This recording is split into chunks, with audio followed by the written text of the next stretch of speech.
Bismillahirrahmanirrahim. Bismillah, elhamdülillah, ve salatu ve selamu ala Resulillah, əmmə əbəd. Deməli, qardaşlar, bir çox insanlar, cahillər bizi qınayırlar ki, siz yeni il bayramını nə üçün qeyd etmirsiniz? Yəni, bizi tez-tez qınayırlar. Yəni, burada nə var ki? Biz bunu İslamla, şəriətlə, hədislərlə əsaslandırdıqda, izah etdikdə razılaşmırlar. Razılaşmamaları normaldır. Məntiqi bir cavab istəyirlər ki, yəni deyim ki, sanki bu bayramın məntiqi bir əsası var, onu qeyd etməyənlərdən məntiqi əsas tələb edilir. Birincisi, hər bir bayramın bir məntiqi əsası olmalıdır. Fərqi yoxdur, o bayram İslamda qeyd olunmayan bayram olsa belə. İslam bizə iki bayramı vermişdir, Qurban və Ramazan. Amma İslamdan kənar bir bayram olsa belə, azca da olsa bir məntiqi əsası olmalıdır. Məsələn, bir kəs övladının ad gününü qeyd edər. Hər hansı bir məntiqi əsası var ki, dünyama ən dəyərli bir kəs gəlib, həyatıma bir kəs gəlib, övladım dünyaya gəlib, həmən günü bayram edirəm. Bir ölkə müstəqillik bayramı qeyd edər ki, azadlığa qovuşduğumuz gündür. Qələbə bayramını qeyd edər ki, düşmən üzərində qələbə qazandığımız gündür və s. və ilaxır.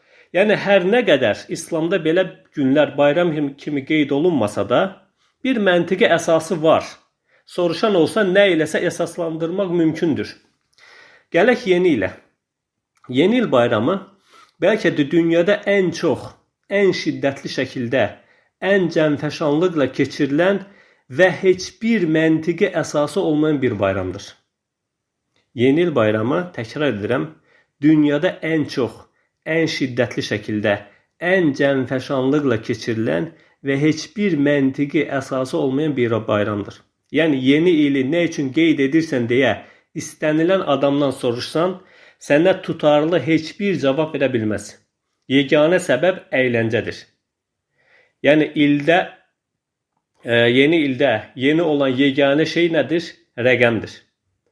Rəqəmlərin, illərin son rəqəmi dəyişir. Məsələn, 2025 rəqəminin son rəqəmi 6 ilə əvəz olunur. Oradakı 5 6 ilə əvəz olunur. Yeni olan yeganə şey budur.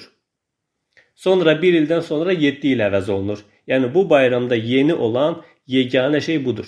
Başqa heç bir şey.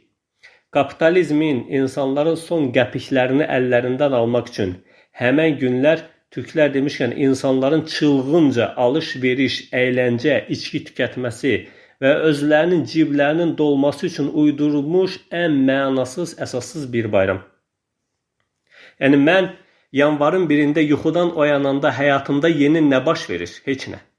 Evim köhnə evdir, işim köhnə işdir, qazancım köhnə qazancdır, səhhətim, sağlamlığımda yeni bir heç bir şey yoxdur, köhnədir, xəstəyəmsə yenə də xəstəyəm, sağlamamsa yenə də sağlamam. Yəni, nədir yeni olan ki, bu bayramı qeyd edək?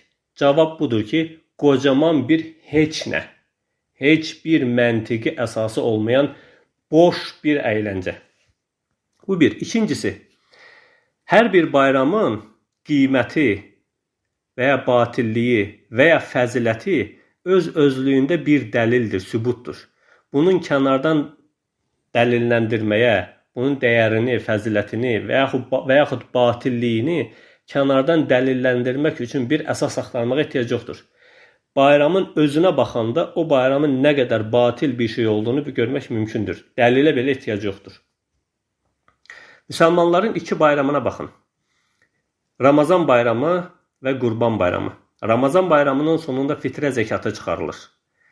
Aylarla evində normal yemək bişməyən ailələrə, yetimlərə, kasıblara, dul qadınlara ərzaq paylanılır.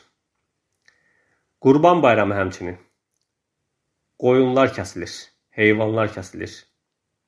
İllərlə, bəlkə də aylarla ağzına ət dəyməyən ailələrə, kasıb ailələrə, yetimlərə, uşaq evlərinə, qocalara, dul qadınlara ət paylanılır.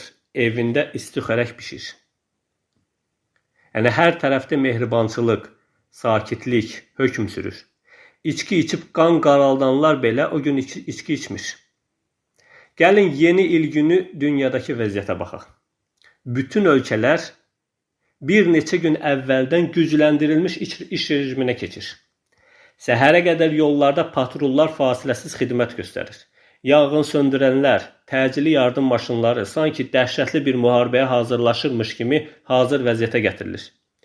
Buna baxmayaraq səhərə qədər xaos, dava, içib, sərxoş olub insanların bir-birini bıçaqlaması, qətl etməsi, maşınların yandırılması, küçələrdə xaos və s. nələr baş vermir dünyada. Yəni yeni il günü edilən cinayətlər ilin heç bir günündə edilmir. Yeni il günü olan yol qəzaları ilin heç bir günündə olmur. Yanmış evlər, maşınlar, yaralanma ilə xəstəxanalara müraciət edən minlərlə şəxs. Yəni təkcə hər il Fransada həmən gün ən azı 1000 maşın, statistikaya həmən gün ən azı 1000 maşın yandırılır. Bu ənənəvi haldır. Və statistikaya görə dünya ölkələrində yeni il günü ailə daxili cinayətlər 3-4 dəfə qalxır. 3-4 dəfə qadınları öz ərləri və ya keçmiş həyat yoldaşları qətl edir. Yeni il günü içib sərxoş olub, qeyrətə gəlib, cuşa gəlib. Yəni həmən gün cinayətlər, cinsi zorakılıq, qətl və s. digər günlərə nisbətən statistikaya görə dünyada 3-4 dəfə artıq olur. İndi biz sizə sual veririk. Biz bu günü hansı məntiqə əsasən qeyd etməliyik?